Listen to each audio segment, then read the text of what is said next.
Mari kita masuk ke Simposium 2 dengan topik Cardio Imaging.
Simposium Cardio Imaging akan dipimpin oleh moderator Dr. Luh Oliva Saraswati Swastika, SPJP Konsultan.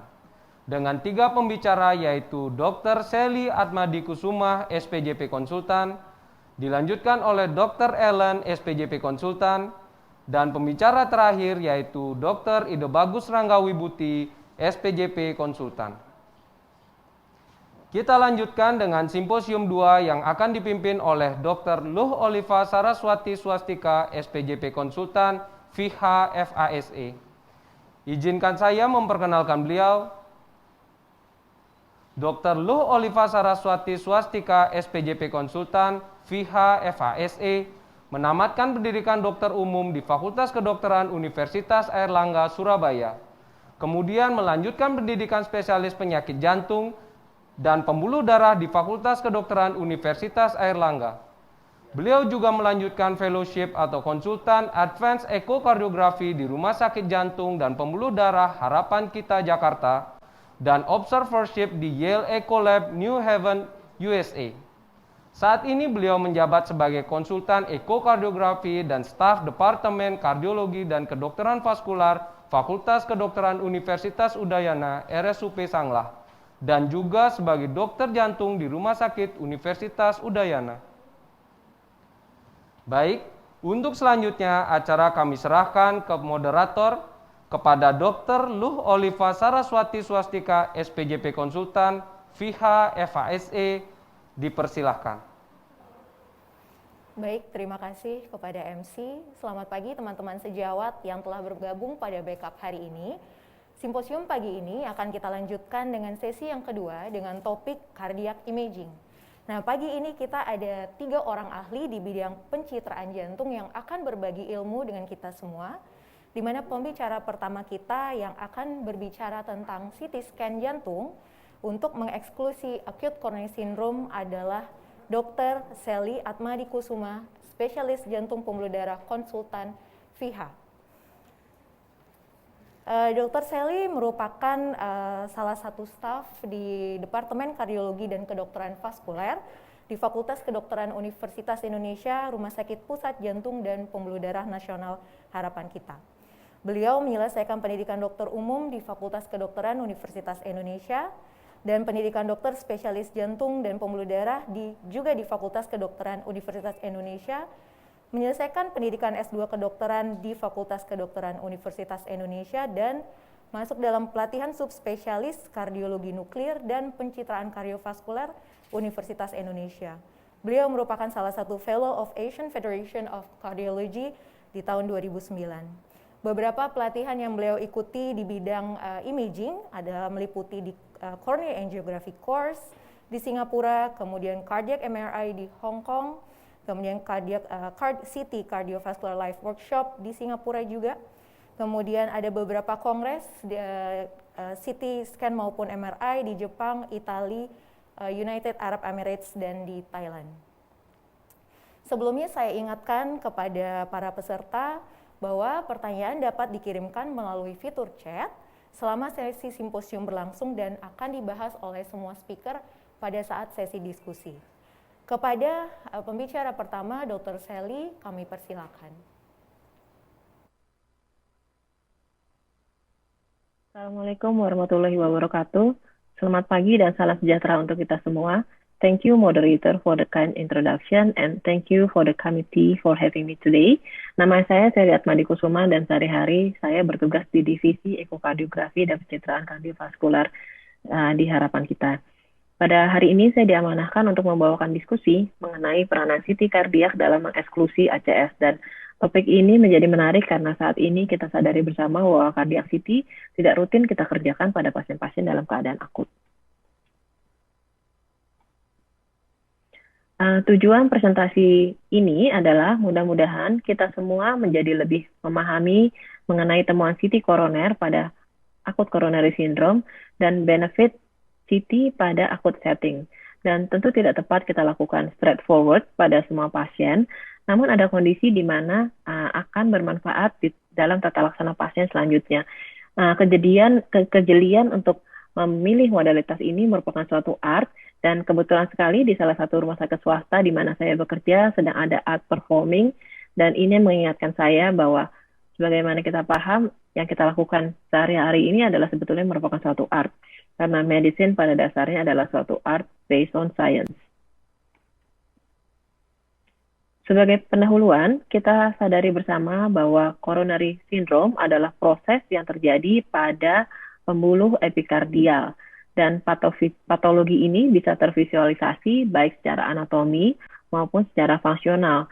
Tapi kelainan fungsional ini baru terjadi bila sudah ada signifikan gangguan pada flow dari arteri koroner. Sehingga dengan kemampuan spasial resolusi yang sangat baik pada CT, bagaimana kita juga sudah sadari, dengan demikian CT dapat melihat secara mendetail apa yang terjadi pada pembuluh koroner epikardial, dan kita tahu bahwa the devil is in the details. Jadi dengan CT tidak hanya mampu memprediksi apa yang akan terjadi, tapi juga mampu mendiagnosis secara lebih dini dibandingkan dengan pencitraan yang berdasarkan fungsional, yaitu echo, nuklir maupun MRI. Dan aterosklerosis pada koroner merupakan penyebab infark miokard. Menurut Universal Definition of MI, myocardial infarction adalah akut injury yang ditunjukkan dengan peningkatan biomarker pada setting akut iskemia. Dan spektrum dari myocardial injury ini bervariasi mulai dari no injury hingga infarction. Dan berbagai variasi klinis dapat berkaitan dengan peningkatan biomarker, yaitu ventricular tachyarrhythmia, adanya heart failure, kemudian penyakit ginjal, kemudian hipotensi atau shock, hipoksemia, anemia. Dan sementara injury yang menyebabkan peningkatan biomarker ini juga bervariasi, seperti aterosklerosis dan juga adanya coronary spasm, microvessel dysfunction, emboli, dan lain sebagainya. Kita pahami bahwa karena kemampuan spasial resolusi CT yang sangat tinggi, dengan nilai NPV yang juga tinggi, maka guidelines non-STEMI ESC 2020 menempatkan bahwa CT ini hendaknya kita lakukan untuk menata laksana pada pasien-pasien dengan low to intermediate risk ACS, dengan troponin atau biomarker yang inkonklusif dan EKG yang inkonklusif. Dan ini juga dikerjakan pada guideline pendahuluan dari ASC AH 2014 bahwa norma ECG, norma kardiak troponin, dan tanpa history dari CAD merupakan kelas 2 rekomendasi untuk dilakukan CT. Jadi pada tahun 2014 masih merupakan kelas 2. Apa yang terjadi selanjutnya? Terjadi major change dari rekomendasi 2015 pada ESC menjadi 2020 guideline non-STEMI, di mana dikatakan CT dapat mengeksklud suatu ACS. Tujuannya adalah tentu untuk mengeksklusi adanya signifikan coronary stenosis pada pasien-pasien tersebut. Jadi yang sebelumnya CT dinyatakan sebagai considered as an alternative, kini menjadi rekomendasi sebagai alternatif tools untuk mengeksklud ACS itu sendiri. Dan RCT-nya menyatakan bahwa walaupun dengan menggunakan CT tidak mereduce length of stay, tapi menurunkan subsequent outpatient testing selanjutnya, dan juga menurunkan biaya pemeriksaan pasien itu sendiri. Karena itu rekomendasinya menjadi naik.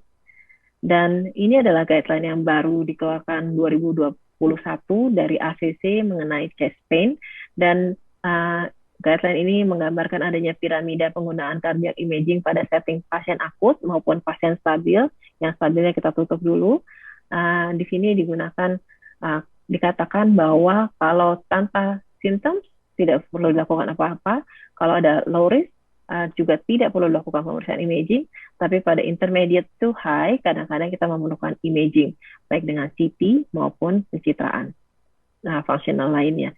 Jadi bagaimana kita memilih right diagnostic test? Kapan lebih favor to CT, kapan lebih favor to cardiac stress imaging?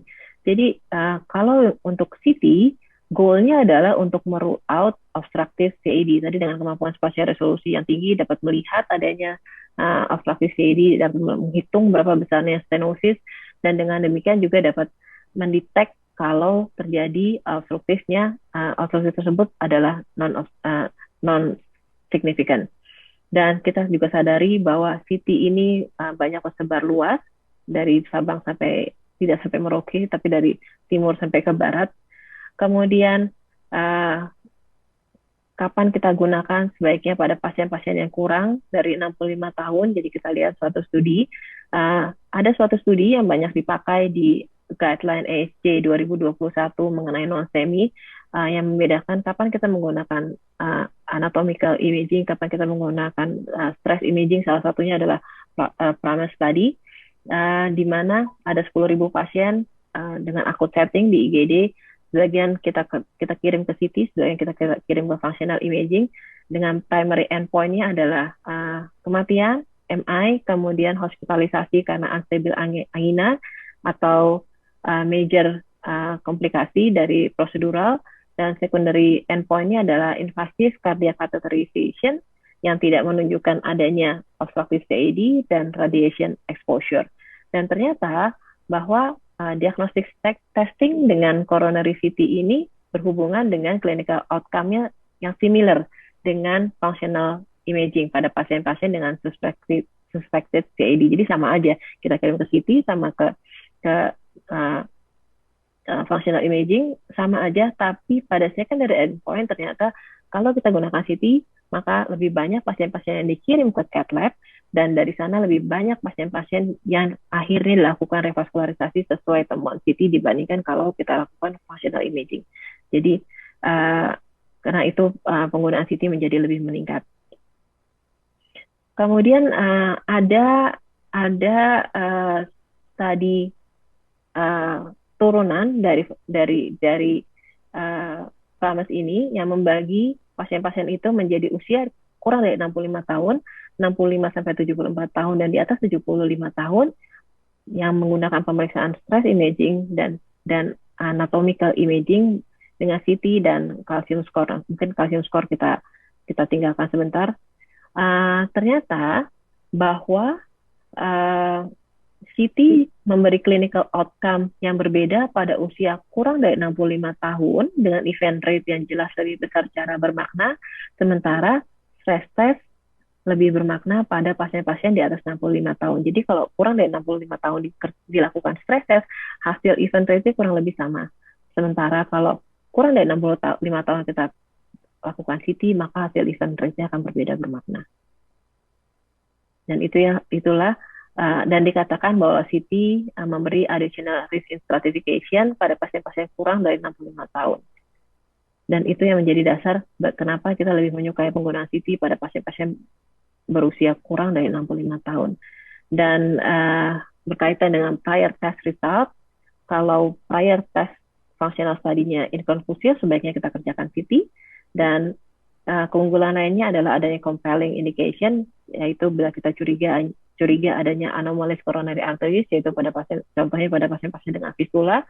Kemudian juga bila kita memerlukan evaluasi dari pembuluh darah lain seperti aorta dan arteri pulmonar. Mari kita lihat sejenak beberapa temuan CT pada acute coronary syndrome. Yang pertama adalah type 1. Type 1 acute myocardial infarction ini disebabkan adanya obstruktif koroner karena ruptur dari plak. Sehingga kita bisa melihat, pertama yang kita bisa harapkan adalah adanya vulnerable plaque. Vulnerable plaque di sini contohnya adalah pada pasien ini kita melihat adanya positive remodeling, kemudian adanya non-calcified plaque, kemudian dengan significant stenosis. Dan apakah lesi ini menyebabkan merupakan suatu culprit lesion? Kita lihat pada culprit lesion yang kita expect to see adalah adanya vulnerable plaque tadi, kemudian adanya hipoatenuasi pada miokardnya, dan bila ini sayangnya tidak bergerak, bila ini kita bisa lakukan motion, karena kita ambil pada semua fase pada CT mulai dari 0 sampai 100, sehingga kita bisa melihat sistolik dan diastolik, dan kita lihat biasanya ada regional wall motion abnormality yang terkait dengan plak pada koroner tersebut sesuai teritori tersebut. Dan juga kita bisa lihat adanya yang spesifik adalah adanya epicardial fat trending ini.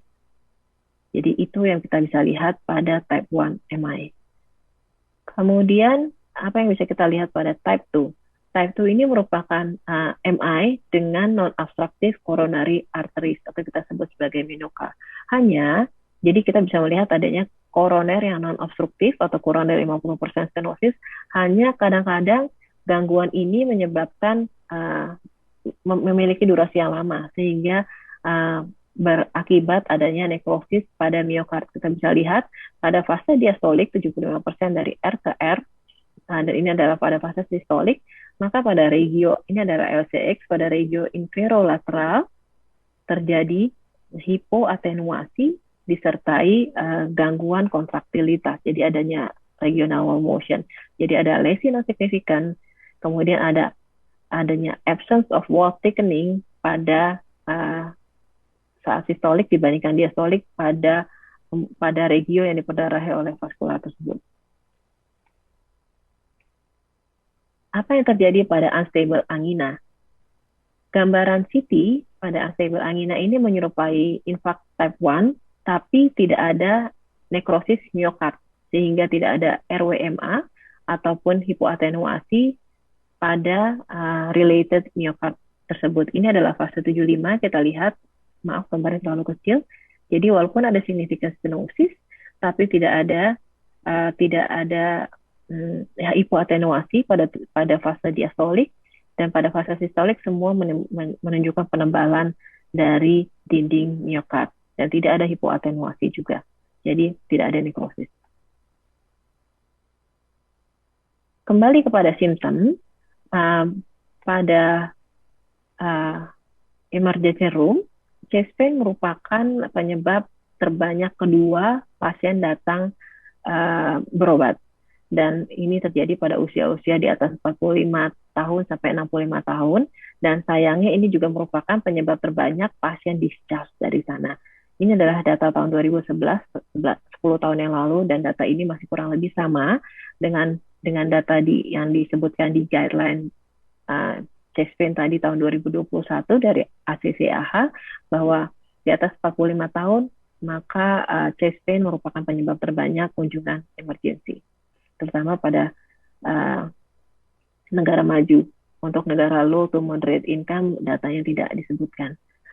Sehingga meskipun penyebab dari chest pain ini sangat banyak, initial evaluation harusnya terfokus pada semua yang menyebabkan kelainan life threatening, yaitu ACS, emboli pulmonal, diseksi aorta, maupun ruptur esofagus. Sehingga tata laksana pasien selanjutnya dapat menjadi lebih tepat. Sekarang bagaimana kita mengexclude ACS? Pada CT, kita bisa menggunakan pemeriksaan yang kita sebut sebagai triple rule out CT atau TRO-CT. Jadi apa sih bedanya dengan CT biasa? Kalau dengan CT angiografi atau coronary CT angiografi yang kita melihat tujuannya adalah untuk melihat koroner, maka kita bisa menempatkan pemeriksaan ini untuk mengevaluasi pasien-pasien low to intermediate risk ACS dengan sensitivity yang baik dan NPV-nya juga baik sampai 100% dan dapat mendetek adanya emboli dan aorta diseksi. Tapi dengan menggunakan triple rule out, maka sensitivity dan NPV-nya menjadi meningkat untuk mendeteksi kedua kelainan ini. Jadi dengan triple rule out, volume yang di-scan lebih besar karena itu kita bisa melihat aorta, kemudian kita bisa melihat pulmonal, kemudian tentu saja radiasi dose-nya menjadi lebih besar untuk pasien dan waktu pengambilan gambarnya juga lebih lama. Kemudian volume yang perlu kita evaluasi juga menjadi lebih besar. Jadi perlu dipertimbangkan apakah memang kita akan menggunakan triple rule out atau tidak. Jadi kita lihat yang beda apa sih? Bila kita mau melakukan pemeriksaan emboli pulmonal, ini adalah aortografi, kemudian ini adalah koroangiografi CT. Jadi pada emboli pulmonal kita mau lapangan pandang parunya menjadi besar sehingga Z-aksisnya menjadi besar. Pada aorta kita mau lebih tinggi, kemudian pada koroangiografi kita mau hanya di bagian-bagian mulai dari origin arteri koroner hingga ke akhir arteri koroner. Sehingga maaf ini juga terlalu kecil. Jadi ini adalah gambaran perjalanan kontras mulai dari SVC, kemudian yang kedua adalah pada arteri pulmonal, kemudian pada aorta. Maka untuk melakukan pemeriksaan emboli paru, dilakukan scanning pada saat segera setelah kontras masuk ke SVC. Jadi begitu masuk SVC, tidak lama dia akan masuk ke emboli ke pulmonal arteri dan itu kita lakukan scanning dengan radiasi yang wilayahnya lumayan besar. Beda dengan aorta, kita lakukan setelah kontras itu masuk ke dalam aorta. Jadi setelah keluar dari arteri pulmonal dan masuk ke dalam aorta, sementara koroangiografi adalah segera setelah memasuki aortic root. Jadi pada saat kontras ada di LA biasanya. Jadi kita lihat hasilnya adalah kalau pada emboli pada pemeriksaan arteri pulmonal, maka kita kenal sebagai fase vena, dia ada di sebelah kanan kontrasnya, ya, sehingga pada sisi left ventricle masih hitam, kontrasnya belum masuk. Kemudian pada aortografi kita lihat kontrasnya jadi kedua lapang pandang, sementara pada koroangiografi kita lihat kontrasnya ada di sisi kiri, di sisi arteri. Sementara di sisi kanan atau fase venanya tidak terlihat apa-apa. Jadi itu adalah apa yang menjadi patokan apa yang ada at the back of our mind. Kemudian kita lihat hasilnya adalah pada CT angiografi kita hanya melihat sebagian dari potongan ini. Sementara kalau contohnya pada angiografi pulmonal, maka menjadi lebih besar karena Z-aksisnya lebih besar. Dan kita lihat kontrasnya berada di kedua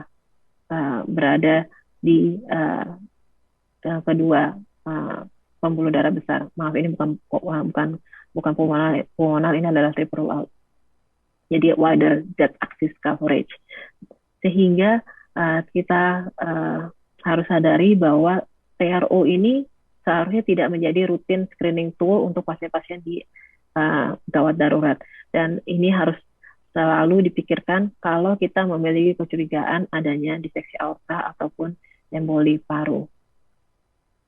Jadi ada suatu studi mengenai triple rule out dibandingkan dengan CT angiografi pada pasien-pasien dengan acute chest pain, dan dikatakan bahwa triple rule out ini memang membuat temuan PE dan aortic dissection menjadi lebih tinggi. Tapi pada studi ini dikatakan bahwa masih memerlukan studi lebih banyak karena jumlah pasien yang tidak terlalu banyak. Studi ini dilakukan tahun 2015. Sekarang kita lihat, ini adalah triple rule out. Kita lihat adanya aorta, kemudian ini adalah pembuluh pulmonal, dan koroner juga terlihat. Sementara ini adalah CT angiografi biasa. Jadi kita lihat beberapa perbedaannya, mulai dari non-kontras, kemudian ini adalah pada saat kontras, lihat. Sebelah sini masih terisi kontras, jadi ada hiperatenuasi, begitu juga di sisi kiri, dan gambaran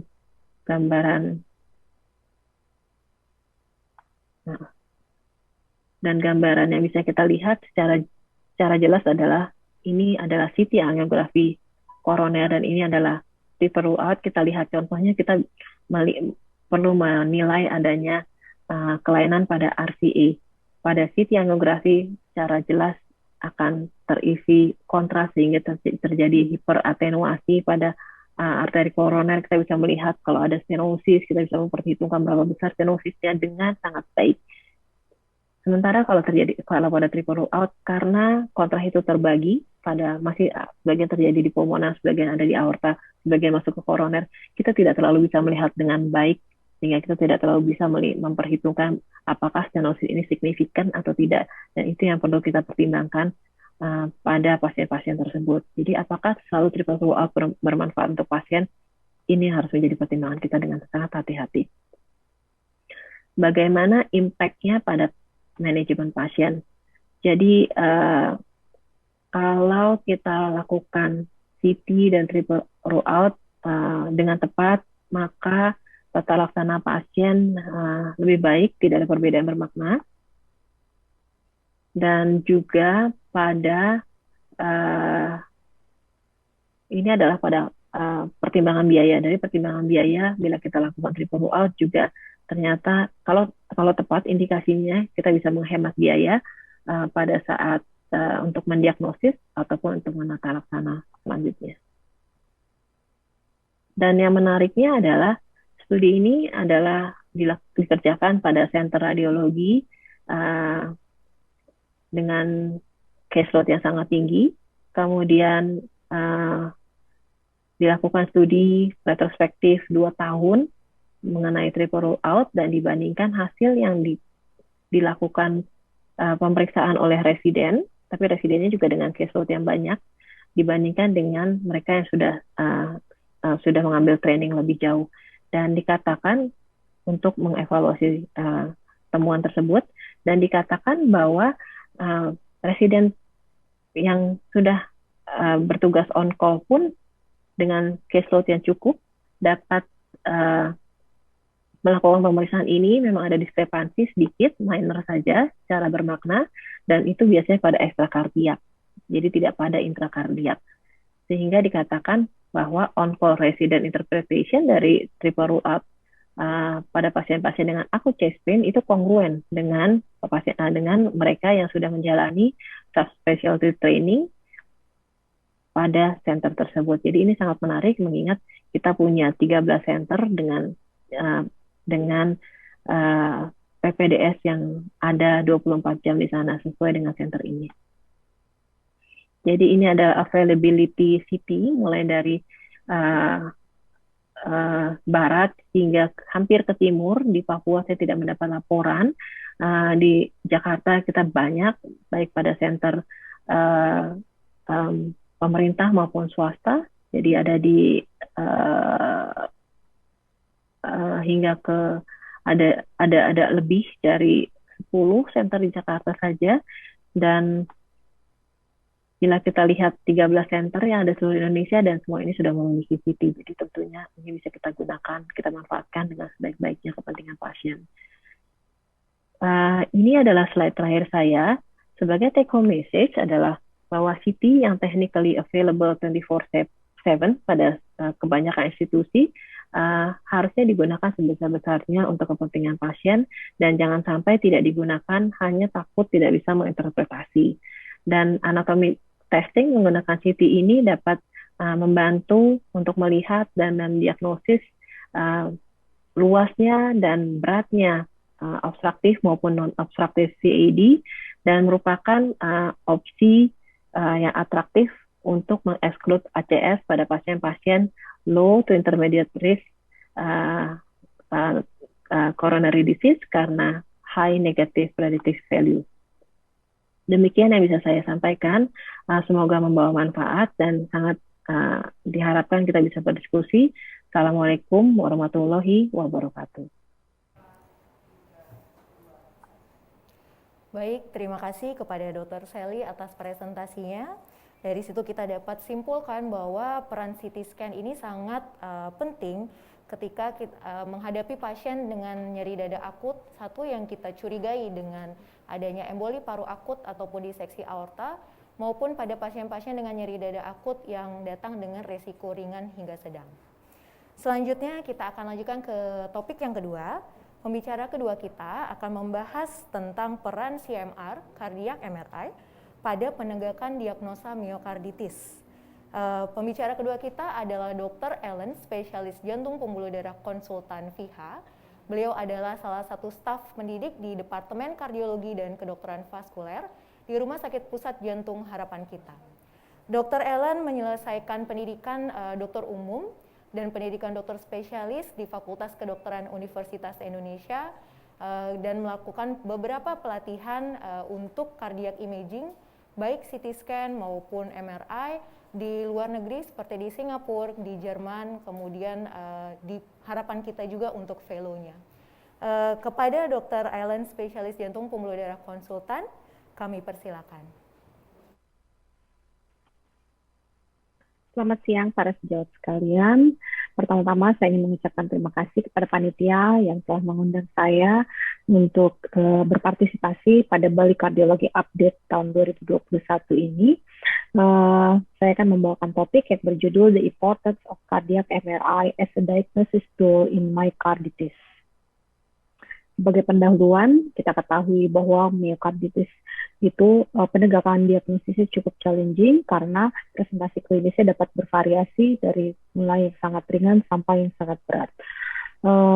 Kemudian ternyata pada pasien-pasien dewasa dengan non-ischemic dilated cardiomyopathy yang dilakukan biopsi kemudian didapatkan hasil sesuai dengan myokarditis, itu frekuensinya sampai 9-16%. Ini pun dengan catatan bahwa endomyocardial biopsi itu penerapannya masih cukup jarang. Sedangkan diagnosis myokarditis berdasarkan biopsi didapatkan sebanyak 46% pada anak-anak dengan dilated cardiomyopathy.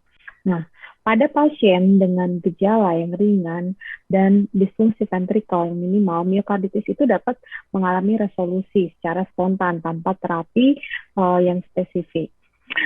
Namun, sebanyak hampir 30% kasus myokarditis yang telah terbukti dengan biopsi itu ternyata dapat mengalami progresi menjadi suatu dilated cardiomyopathy dan hal ini berhubungan dengan prognosis yang buruk. Nah, berikut adalah daftar yang dapat menjadi penyebab dari myokarditis ataupun inflamasi pada myokardium. Baik ada yang bersifat infeksi, ada yang bersifat immune mediated ataupun akibat zat-zat toksik ya, termasuk obat-obatan, radiasi, shock elektrik ya, ataupun dari sengatan atau gigitan binatang dan zat logam-logam berat. Nah, untuk presentasi klinisnya itu jadi bisa bervariasi, ada yang dari mengalami nyeri dada, ada yang mengalami cepat lelah ataupun sesak nafas, kemudian atau berdebar ataupun sinkop ataupun aborted sudden cardiac death dan juga sampai ke shock cardiogenic ya. Jadi kita bisa suspek secara klinis ya, mensuspek ada myokarditis secara klinis itu jika kita ketemukan terdapat minimal satu gejala dari presentasi klinis ini disertai terdapat kriteria diagnosis penunjang yang memenuhi baik secara ECG pemeriksaan yang berbasiskan ECG seperti ECG resting, Holter dan stress test ya. Kelainan yang dapat kita temui bisa berupa AV block, bisa berupa ekstrasistol baik ventricle maupun supraventricle, ataupun bisa terjadi SVT atau VT, atau perubahan segmen ST dan perubahan gelombang T, ataupun gangguan konduksi atau patologis, Q patologis, dan juga low voltage. Itu juga berupa pemeriksaan penunjang dari sel marker pada darah ya, kita dapat mendapatkan adanya peningkatan troponin ataupun kreatin kinase. Nah, dari pencitraan baik ekokardiografi dan MRI itu kita bisa dapatkan pertama dari systolic dysfunction ya. Jadi bisa terjadi systolic dysfunction tidak hanya yang global. Jadi kalau dulu mungkin pikirnya kalau myokarditis itu global hipokinetik, ternyata tidak, bisa saja systolic dysfunction itu terjadi secara regional saja. Jadi itu tergantung skar yang terbentuk. Kalau skar terbentuk banyak di satu segmen tertentu, tentu segmen itu akan mengalami gangguan kinetik, sedangkan segmen lainnya tidak, gitu ya. Namun biasanya segmentasinya atau luasnya itu tidak sesuai teritori koroner ya. Kemudian bisa terjadi peningkatan ketebalan dari dinding miokardium ya, akibat inflamasi, akibat edema, hyperemia di miokardiumnya. Jadi miokardium itu jadi sembab, jadi seolah-olah dia lebih menebal. Kemudian bisa terjadi pericardial effusion dan juga adanya trombus ya. Kalau dari MRI kita bisa lihat adanya, selain hal-hal itu tadi ya yang sudah saya sebutkan, bisa kita melihat adanya scar ya. Dan sini diwakili oleh late gadolinium enhancement. Nah, kalau kita ada satu presentasi klinis dan satu diagnosis penunjang yang positif, itu kita secara klinis bisa mensuspek pasien itu memiliki miokarditis dengan catatan tidak ada stenosis koroner yang lebih dari 50% atau tidak ada penyebab kardiovaskular lainnya maupun non kardiovaskular. Misalnya gejalanya itu bukan karena penyakit katut yang signifikan, bukan karena penyakit jantung kongenital ataupun hipertiroidisme. Ya, jadi semakin banyak gejala ataupun diagnosis penunjang yang positifnya, itu maka kecurigaannya akan lebih tinggi ya. Memang gold standarnya masih berdasarkan endomyocardial biopsi, cuman penerapannya masih cukup jarang ya, karena endomyocardial biopsi itu paling baik dilakukan pada fase akut. Itu pun setelah disingkirkan atau dieksklud adanya stenosis koroner lebih dari 50% gitu ya. Dan biasanya kalau dilakukan oleh operator yang berpengalaman, jadi maka komplikasi dari endomyocardial biopsi itu sendiri juga akan sangat kecil. Nah, kemudian pada pasien-pasien asimptomatik, apabila ada lebih dari atau sama dengan 2 diagnosis penunjang yang positif, maka itu kita juga bisa mencurigai sebagai miokarditis. Nah, berikut adalah ini Lewis kriteria ya, kriteria dari MRI untuk mencari adanya tanda inflamasi pada miokardium. Ini adalah versi terdahulunya yang keluar tahun 2009. Di sini dicatatkan bahwa pada pasien-pasien yang kita suspek miokarditis, nah penemuan MRI itu akan mengkonfirmasi adanya inflamasi miokardium apabila kita temukan minimal 2 dari 3 kriteria berikut, yaitu misal pertama dicari adanya gambaran myocardial edema dari gambar T2-weighted, kemudian ada gambaran hyper enhancement dari early gadolinium enhancement image ya, jadi ada hyperemia, kemudian yang ketiga adalah LGE yang positif gitu. Jadi yang lama itu edema positif, LGE positif atau LGE positif 2 dari 3 ya. Kemudian ini ada update-nya pada tahun 2018 ya, karena dengan pertimbangan bahwa setelah beberapa hari dari hari-hari pertama gejala akut itu, proses inflamasi itu menjadi lebih diffuse dan menjadi lebih homogenus, sehingga peningkatan sinyal pada T2-weighted untuk mencari edema ataupun pada early gadolinium untuk mencari hiperemia itu akan susah untuk dideteksi secara visual atau secara kualitatif oleh mata. Nah, ini adalah updated list kriterianya tahun 2018. Jadi, dia kriteria utamanya adalah kita mencari myocardial edemanya ada atau tidak. Yang kedua, mencari adakah non-ischemic myocardial injury. Nah, untuk mencari myocardial edema itu ini menggunakan gambar yang T2 base ya. Jadi, kalau secara makroskopi kita menggunakan T2 weighted atau T2 steer, kita mencari apakah ada myocardial edema secara yang bisa terlihat oleh mata atau bisa kita ukur juga secara kuantitatif, kita bandingkan dengan intensitasnya dengan otot rangka. Nah, kemudian yang kedua itu kita mencari mikroinflamasi dengan T2 mapping. Nah, apabila nilai T2 relaxation time-nya meningkat, ada grafiknya seperti ini ya. Apabila T2 relaxation meningkat, maka itu dinyatakan ada mikroinflamasi. Nah, untuk yang non-ischemic myocardial injury ini menggunakan T2 based imaging. Jadi, kalau secara makroskopis kita mencari scar itu adalah lewat gambar LGE. Jadi, apabila ada LGE positif atau ada scar, kita lihat berarti itu sudah positif ada myocardial injury. Namun apabila LGE tidak terlihat, kita bisa mencari atau mengukur T1 relaxation time-nya. Apabila meningkat ataupun ada extracellular volume, itu bisa menjadi petanda adanya mikrofibrosis ataupun T1 yang meningkat ataupun SSP yang meningkat itu menggantikan fungsi EGE yang dipakai sebelumnya, itu bisa mewakili adanya hiperemia. Nah, kemudian kriteria suportif lainnya yang menunjukkan ada myokarditis bisa disertai adanya perikarditis ya. Di sini misalnya ada efusi perikardium, terus perikardium layernya itu meningkat ya dengan ukuran di atas 3 mm ya, ataupun ada enhancement di perikardiumnya. Kemudian yang kedua adalah adanya gambaran systolic LV dysfunction di sini ya. Jadi selain global wall motion abnormality bisa juga terjadi secara regional, ataupun yang kalau kita ingin mengukur secara intrinsik kita bisa menggunakan strain MRI. Nah, ini yang tadi saya sebutkan, kriteria pertama itu mencari myocardial injury dengan T2 based imaging, kemudian yang kedua adalah melalui gambar T2 based imaging mencari inflamasi. Jadi harus dipenuhi 2 dari kriteria utama ini. Namun apabila kita hanya mendapatkan 1 dari 2 kriteria utama ini, tapi settingnya pada setting presentasi klinisnya itu sangat akut ya, misalnya ACS-like presentation ataupun shock cardiogenic yang tidak jelas penyebabnya atau aritmia maligna yang tidak jelas penyebabnya. Nah, apabila hanya ketemu 1 itu masih bisa ditegakkan sebagai adanya inflamasi dari myokardium. Nah, ini adalah contoh dari gambaran T1 mapping ya.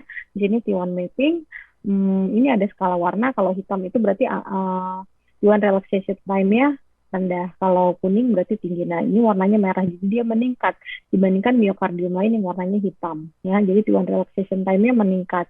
Ada mikrofibrosis atau ada hiperemia pada myokardium ini. Sedangkan ini adalah gambaran T2 weighted untuk mencari makroinflamasi. Kita lihat di sini ada peningkatan sinyal di bagian inferior dan juga inferolateral dan anterolateral ya dibandingkan segmen myokardium lainnya dan juga dibandingkan dengan otot rangka. Nah, ini contoh gambaran myocardial edema pada T2 weighted. Ini contoh gambaran subepicardial LGE ya. Dan ini juga subepicardial LGE dan mid-wall LGE juga kita bisa lihat di sini pericardial layernya jelas ya, tampak jelas di sini. Nah, jadi gambaran LGE pada myokarditis itu bagaimana? Pertama kita harus bedakan dulu ini iskemik atau non-iskemik. Kalau iskemik akibat infak ataupun akibat CAD itu biasanya bersifat subendokardial. Dia dari subendokardial makin berat derajatnya menjadi transmural dan areanya atau distribusinya konsisten dengan teritori koroner. Namun apabila non-iskemik itu seringnya adalah mid-wall LGE ya, jadi tengah-tengah myokardium ataupun subepicardium, bisa juga mengenai subendokardium, namun nanti distribusinya itu tidak sesuai dengan teritori koroner. Jadi misalnya ada LGE di mid anterior, namun kemudian lainnya adalah mid-wall LGE di inferior, kemudian subepikardium di LGI di inferolateral. Nah, jadi tidak sesuai teritori koroner itu biasanya penyebabnya seringkali adalah miokarditis ya. Nah, jadi pada fase akut itu yang dominan itu yang hari-hari pertama itu kita cari adalah gambaran myocardial edema dari Titu Stir atau Titu weighted. Tentu saja Titu mapping yang akan meningkat. Nah, kalau Titu mapping meningkat itu biasanya disertai dengan T1 relaxation time yang juga meningkat. Dan kemudian kita bisa ambil early gadolinium ya, sesuai Lewis kriteria yang terdahulu, namun kalau yang terbaru itu tidak digunakan lagi karena dianggap kita bisa menggunakan T1 mapping dan ECV mapping apabila kita punya modul pemeriksaannya gitu. Namun apabila kita tidak memiliki modul pemeriksaannya, ya mungkin EG ini masih bisa dipergunakan ya. Namun di sini perlu hati-hati bahwa pengambilan gambar EGE itu jangan sampai kita terlena fokus mencari gambar LGE, tapi kita akhirnya ketinggalan secara waktu itu, secara timing untuk mengambil gambar LGE-nya jadi terlalu lama gitu ya. Padahal gambar LGE itu sangat berharga untuk diagnosis dan juga prognosis. Nah, sedangkan pada fase kronik ya, itu bisa terjadi dilatasi dari ruang jantung, kemudian ada wall motion abnormality dengan LGE, bisa jadi sudah terbentuk LGE ya, baik yang midwall, subepikardium, ataupun subendokardium, tapi tidak sesuai dengan teritori koroner. Kemudian bisa disertai juga dengan perikardial LGE, dan biasanya apabila ada LGE, T1 relaxation time-nya itu meningkat ya. Sedangkan T2 relaxation time-nya bisa sudah kembali meningkat tapi sedikit saja ya. Jadi mikroinflamasinya itu. Biasanya fase kronik itu mikroinflamasi masih ada, tapi myocardial edema yang makroskopisnya sudah tidak ada. Nah, itu yang bisa menjadi dilated cardiomyopathy.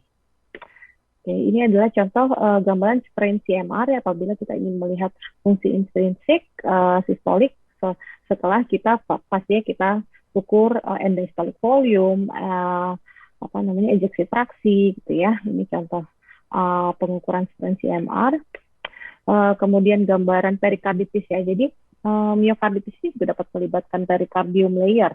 Jadi kita bisa diagnosis sebagai myoperikarditis gitu ya. Tandanya adalah itu perikardiumnya biasanya menebal dan dia menjadi sinyalnya itu lebih meningkat atau terlihat enhancing, terlihat warna putih seperti ini ya, putih jelas, agak menebal, tebalnya lebih dari 3 mili.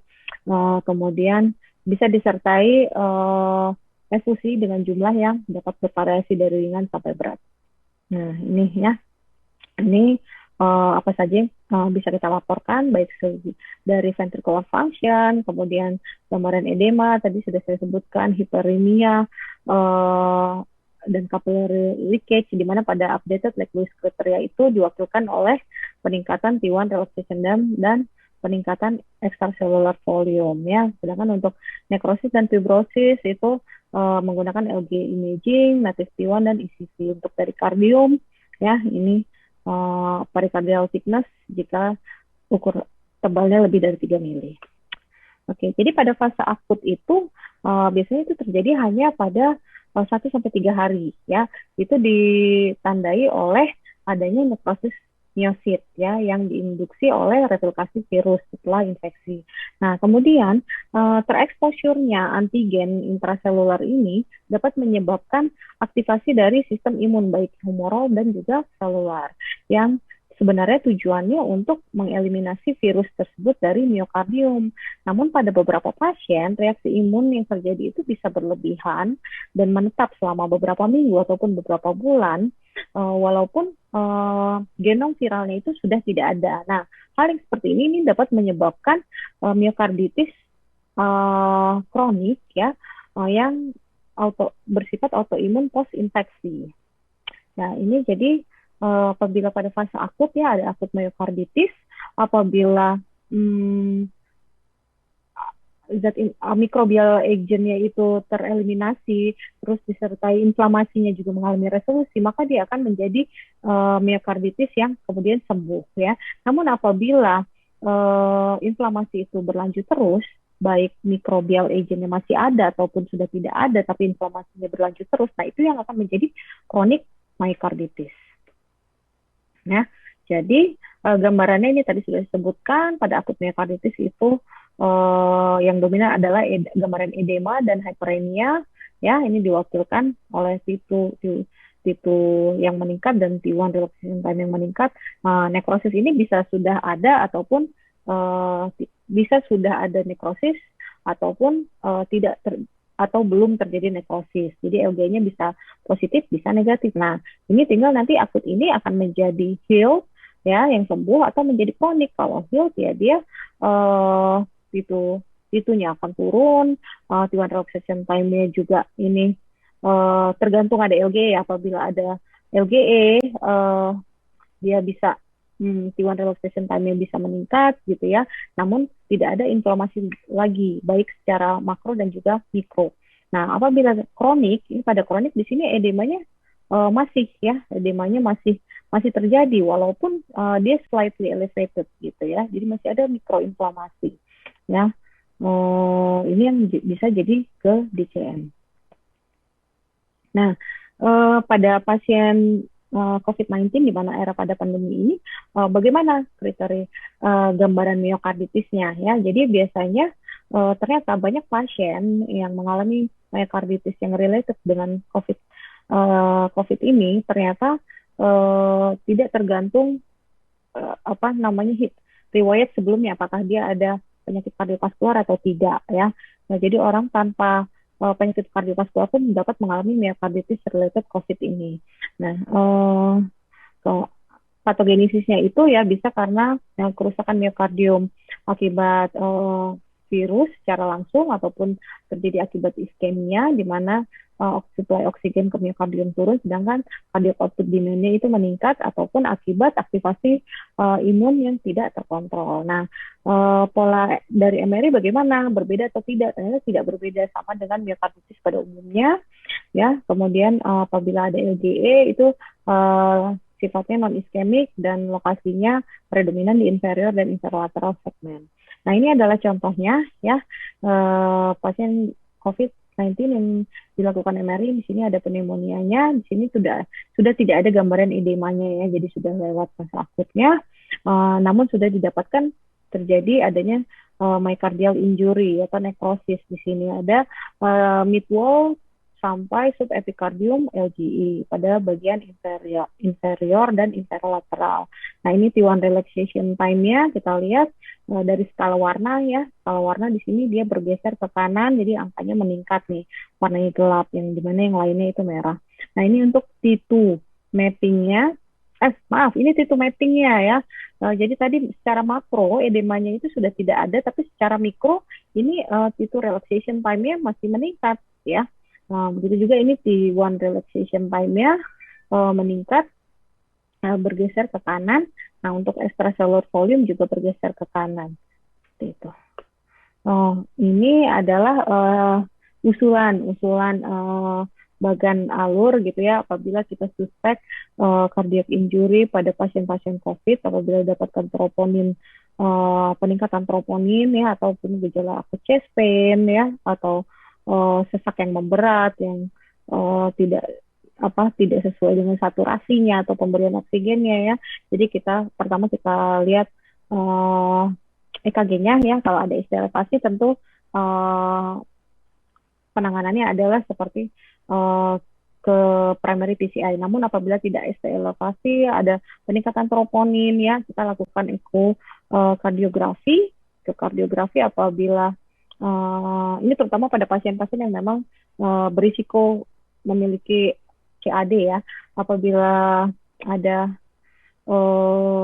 abnormal regional wall motion abnormality dan dia memang berisiko untuk memiliki CAD ataupun ACS ya, kita bisa triple rule out dulu dengan cardiac CT ya, kita cari apakah ada ACS atau malah emboli paru misalnya. Namun apabila dari echo-nya itu normal, tidak ada regional wall motion abnormality, itu kita bisa lakukan langkah selanjutnya adalah dengan MRI. Ataupun apabila tadi dilakukan CT dan hasilnya normal, kita bisa maju ke pemeriksaan MRI untuk mencari myocardial inflamasi itu. Nah, ini juga apabila tidak ada peningkatan troponin, namun pasiennya ada keluhan seperti ini ya pada pasien COVID diisolasi, kita lakukan ekokardiografi dulu, kita cari RWMA ya. Apabila ada RWMA dan pasien ini juga termasuk yang berisiko untuk memiliki CAD ataupun ACS ya, kita bisa ke CT dulu ya, apabila positif maka ke koroangiografi, namun apabila negatif kita lakukan MRI. Nah, sebagai take home message, jadi evidence base yang terbaru itu menunjukkan bahwa MRI ini merupakan pemeriksaan non-invasif yang dapat mendeteksi tanda-tanda dari inflamasi miokardial akut. Nah, kemudian cardiac MRI ini juga dapat memberikan bukti yang kuat adanya inflamasi miokardium aktif berdasarkan setidaknya satu kriteria gambar dari yang T2 base disertai dengan setidaknya satu kriteria dari gambar yang T1 base. Nah, sedangkan apabila kita hanya mendapatkan satu kriteria saja, hanya T2 base imaging saja ataupun T1 base imaging saja yang positif, maka hal tersebut masih dapat mendukung bahwa terdapat inflamasi miokardial akut pada setting-setting klinik yang sangat akut, misalnya pada presentasinya seperti ACS ataupun shock kardiogenik ataupun aritmia maligna. Ya, terima kasih. Sekian yang saya share kali ini, semoga bermanfaat. Baik, terima kasih kepada Dr. Ellen atas presentasinya. Tentunya berbeda dengan CT kardiak yang menjadi pilihan kita dalam evaluasi anatomi. Cardiac MRI menjadi suatu pilihan dalam mengevaluasi kelainan pada jaringan, seperti pada kasus yang diambil oleh Dr. Ellen, yaitu menilai inflamasi pada miokard. Tentunya lagi timing pengerjaan dari cardiac MRI ini akan sangat berpengaruh pada hasil karena beda gambaran pada MRI yang kita dapatkan tergantung fasenya. Selanjutnya kita akan masuk ke topik ketiga yang terakhir dan kepada pembicara ketiga yang akan berbicara tentang peran device ultrasound yang handheld dan portable pada setting kasus-kasus di ruang gawat darurat. Pembicara ketiga kita adalah Dr. Ida Bagus Frangga Wibuti, MBiomed, SPJP Konsultan, VH Fase. Beliau adalah salah satu staf pengajar di Departemen Kardiologi dan Kedokteran Vaskuler, Fakultas Kedokteran Universitas Udayana di RSUP Sanglah. Beliau menyelesaikan pendidikan dokter umum dan spesialis jantung di Fakultas Kedokteran Universitas Udayana. Kemudian melakukan clinical observership di Yale Echo Lab di Connecticut, USA, dan Echocardiography Fellowship di Rumah Sakit Pembuluh Darah Pusat Jantung Nasional Harapan Kita. Saat ini beliau merupakan ketua dari divisi non-invasif di departemen kami, Kardiologi dan Kedokteran Vaskuler, Fakultas Kedokteran Universitas Udayana, RSUP Sanglah. Beliau adalah salah satu board member dari Indonesian Society of Echocardiography dan merupakan instruktur IC Standardization Basic Echo Course. Kepada Dr. Rangga, kami persilakan. Baik, terima kasih Dr. Oliva. Mohon izin mungkin dari host, saya tidak bisa start videonya. Belum ini untuk izinnya.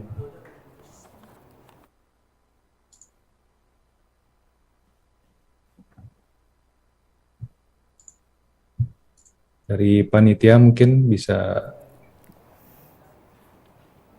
biar saya bisa start video. Ya, oke. Terima kasih Dr. Oliva. Pagi, mungkin saya share screen dulu ya.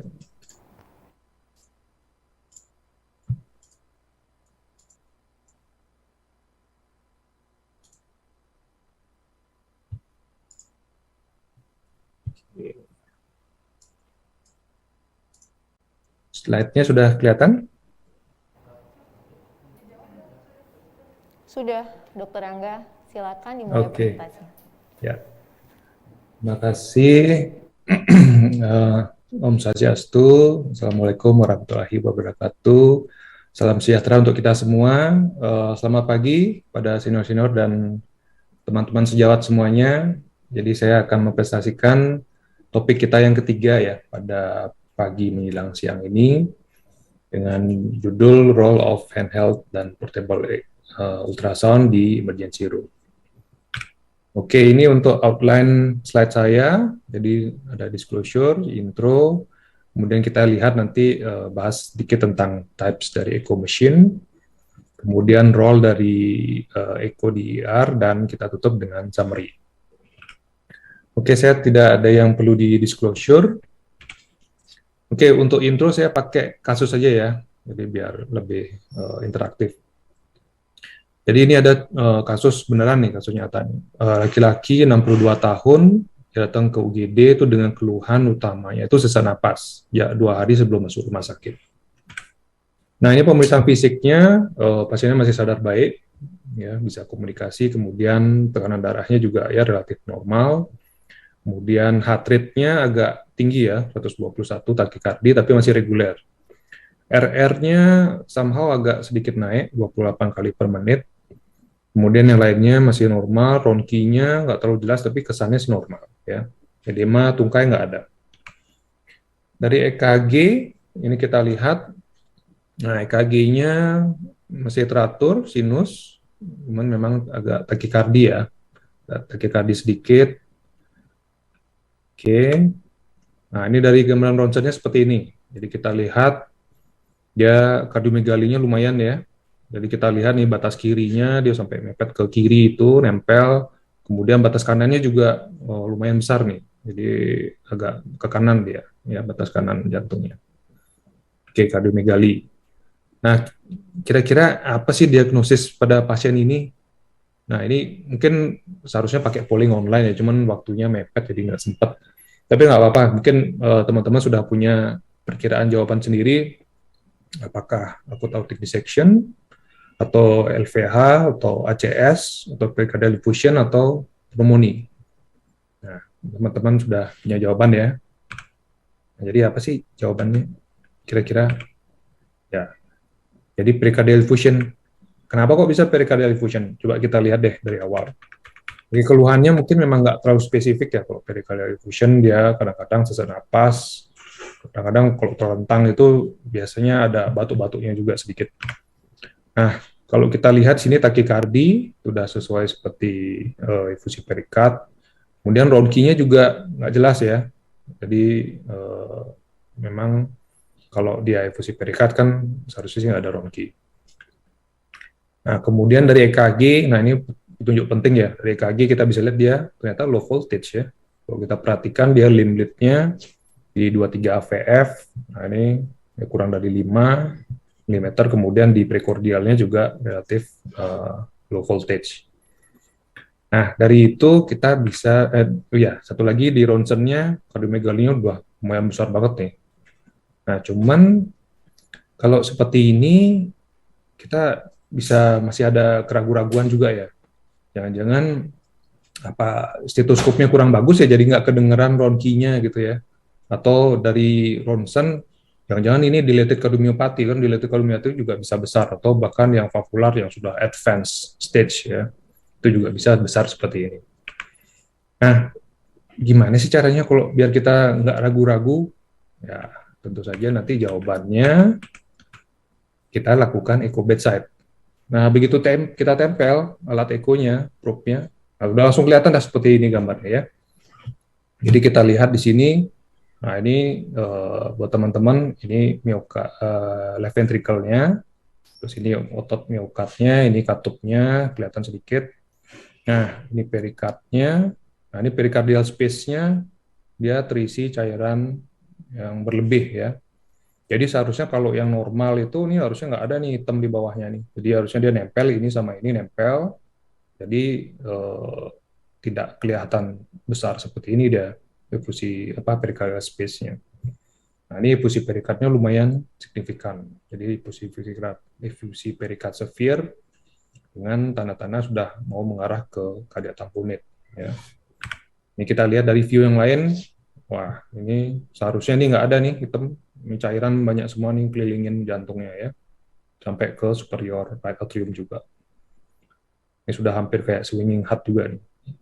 Nah, kalau kita ukur dari hasil pengukuran invariant varian itu memang sesuai dengan cardiac tamponade dari echo ya, walaupun klinikalnya belum. Oke, jadi itu untuk sekedar bayangan dari teman-teman seperti apa sih peranan echo ini di emergency room ya. Jadi emergency setting seperti apa dalam mendiagnosis pasiennya. Nah, ini kita lihat sedikit tentang tipe-tipe dari alat echo ya. Jadi tipe-tipe alat echo-nya ini ada yang dari yang besar sampai yang paling kecil. Nanti kita bahas satu-satu, singkat aja. Jadi untuk yang high-end system ya, jadi high-end system ini yang full size, yang besar alatnya, itu dia umumnya stationary. Stationary itu artinya dia tetap di satu tempat, misalkan kalau taruh di poli, ya di poli aja, atau di ruangan echo aja, jadi nggak dipindah-pindah. Karena dia kalau besar gitu kan dia berat, kemudian juga tidak praktis ya, harus lorongnya harus hebat. Nah, keunggulannya karena dia tidak mobile, tentu juga dia kemampuan perhitungannya juga banyak. Jadi dia bisa menghitung 3D echo, jadi 3 dimensi echo, kemudian kita bisa juga lakukan transesophageal echo, bahkan sampai strain itu juga bisa dilakukan dengan menggunakan echo yang full size. Ya. Nah, kemudian yang kedua ada yang sistem modelnya kayak bentuk laptop ya. Jadi kayak bentuk laptop, dia lebih mobile. Ini kita bisa dorong-dorong atau kita bisa bawa, geser. Nah, ini praktisnya kita bisa lakukan jadinya di bedside. Jadi istilahnya itu yang resminya point of care echo. Jadi echo yang dilakukan di samping tempat tidur pasien. Nah, di sini juga untuk yang sistem high end itu masih bisa kita lakukan transesophageal echo, tapi kalau yang dia laptop yang entry level atau yang medium itu biasanya tidak bisa TE, tapi pengukurannya bisa lengkap, bisa sampai ke TDI. Ya. Nah, kemudian ada juga yang lebih portable lagi dari laptop, jadi bentuk tablet ya. Jadi bentuk tablet itu lebih kecil lagi. Nah, cuman pemeriksaannya yang bisa diukur juga lebih sederhana ya. Jadi yang sebelumnya mungkin yang HN yang laptop bisa TE, kalau yang tablet ini tidak bisa TE, ya transesophageal echo nggak bisa. Tapi untuk pemeriksaan yang rutin itu cukup lengkap. Ya. Nah, di sini juga ada yang dia bisa wireless, ya, wireless ultrasound. Nah, ini teknologi baru, cuman untuk saat ini aplikasinya baru sebatas vaskular sama muskuloskeletal ya. Tapi saya yakin ke depannya nanti pasti ada yang untuk echo, untuk kardiak ya. Nah, yang lebih kecil lagi dari tablet, ini yang sebesar bisa digenggam tangan, itu namanya handheld ultrasound device. Nah, cuman kekurangannya karena ini sangat portable, bahkan bisa sampai masuk kantong atau menggunakan HP kita sendiri, dia pengukurannya terbatas. Jadi cuman kaliper aja. Kaliper itu kita ngitung dia berapa sih ketebalan ototnya, kemudian dimensi ruang jantungnya itu kita bisa ukur. Tapi di luar itu kayak fungsi diastolik itu kita nggak bisa ukur, bahkan sampai yang lain kayak TDI atau strain itu kita nggak bisa ukur. Oke, setelah itu kita akan bahas tentang gimana sih peranan echo ini di emergency room. Ya, yang pertama mungkin teman-teman di UGD itu sering ketemu pasien yang pasien shock ya. Pasti pernah ketemu kalau yang jaga di yang ketemu di UGD. Nah, cuman untuk membedakan shocknya etiologinya apa, itu memang betul kalian harus periksa dari anamnesis, kemudian pemeriksaan fisik, nah, dari pemeriksaan yang lain. Nah, itu kita bisa cukup membedakan apakah dia jangan-jangan dia hipovolemik atau dia septic shock atau cardiogenic shock. Nah, cuman sekali lagi meskipun itu sangat membantu ya dari anamnesis dan pemeriksaan fisik, tetap aja kita tidak bisa yakin benar, wah ini memang benar nih karena cardiogenic shock, oh ini memang benar nih karena septic atau hipovolemik. Nah, disinilah peran yang sangat kritikal dari echo untuk kita bisa membedakan dengan yakin ya, dengan PD gitu, wah ini benar loh, ini shock cardiogenic. Nah, jadi dari echo, kalau kita lakukan di setting emergency, misalkan antara UGD atau minimal di ICU lah gitu ya.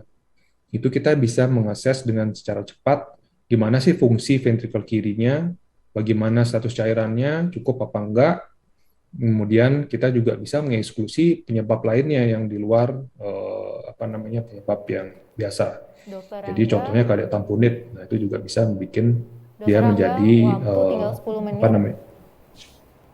Waktunya tinggal 10 Halo? menit, Dokter Rangga. Oh ya, baik. Terima kasih, Dr. Oliva. Ya, jadi seperti kardiak tamponit juga bisa bikin pasiennya shock, cuma dengan mekanisme yang berbeda.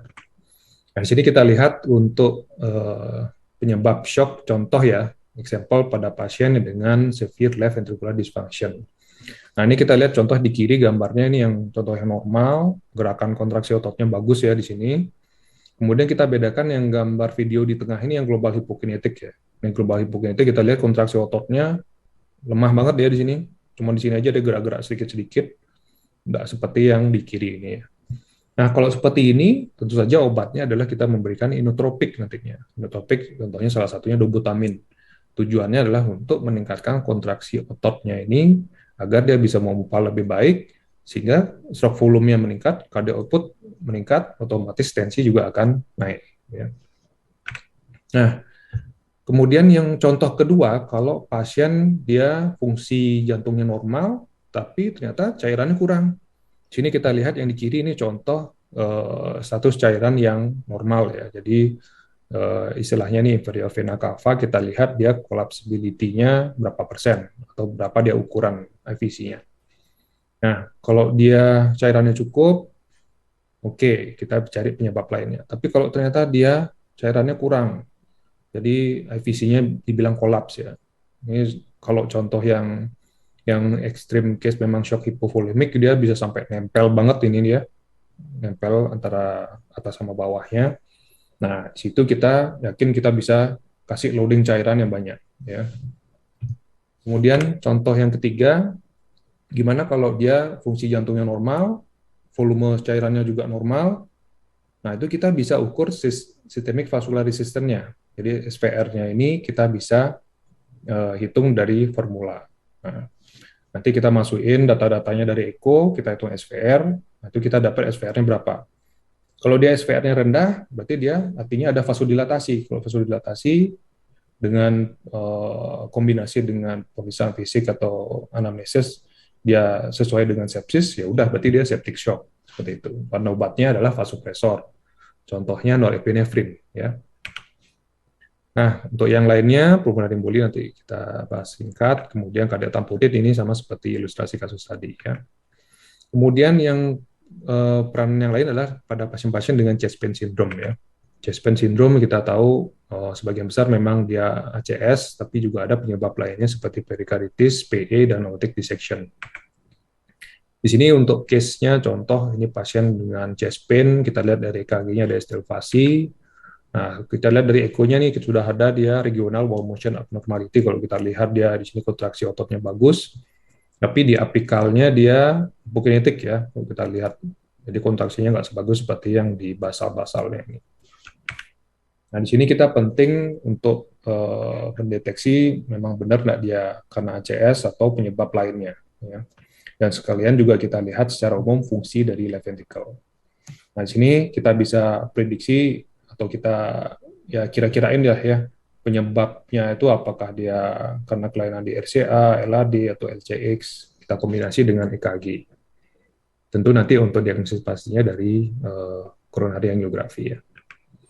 Nah, untuk perikarditis ini nggak terlalu spesifik, cuman kadang-kadang dia bisa ada efusi perikard, baik dia mild ataupun dia severe, seperti ilustrasi kasus tadi, itu memang tidak terlalu spesifik. Cuman kalau dia sampai kena ke miokardium, itu dia bisa bikin miokarditis, seperti yang dibahas oleh Dr. Elan tadi ya.